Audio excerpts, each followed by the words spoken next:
Desidero trattenermi ancora qualche minuto con voi per riepilogare un po' quello che abbiamo visto ed ascoltato e soprattutto per fare delle raccomandazioni.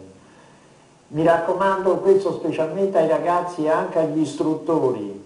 al di là di quello che può essere l'amore per il cavallo, la cura per il cavallo, che è una cosa importantissima nel nostro sport. Quello che prego è di valutare sempre bene le proprie possibilità prima di passare a cose direi superiori,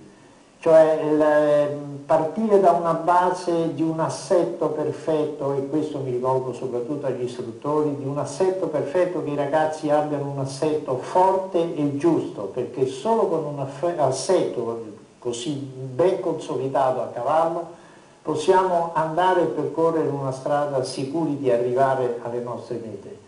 Quindi mi raccomando, quello che riguarda l'assetto l'abbiamo visto sufficientemente, mi raccomando quando si lavora sugli ostacoli non avere la fretta e la voglia di saltare alto, non serve saltare alto, quello che è molto importante è saltare bene e poco.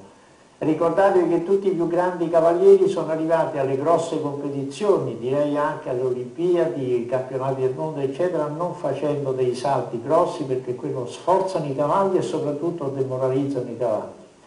Al di là di tutto questo mi raccomando umiltà,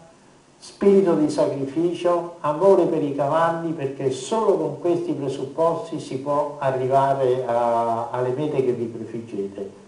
Auguro a tutti di trovare dei posti dove lavorare con istruttori coscienti e soprattutto all'altezza del compito, perché di questi ce ne sono. Quindi al di là delle scelte dei cavalli, mi raccomando, è molto importante la scelta di un buon istruttore.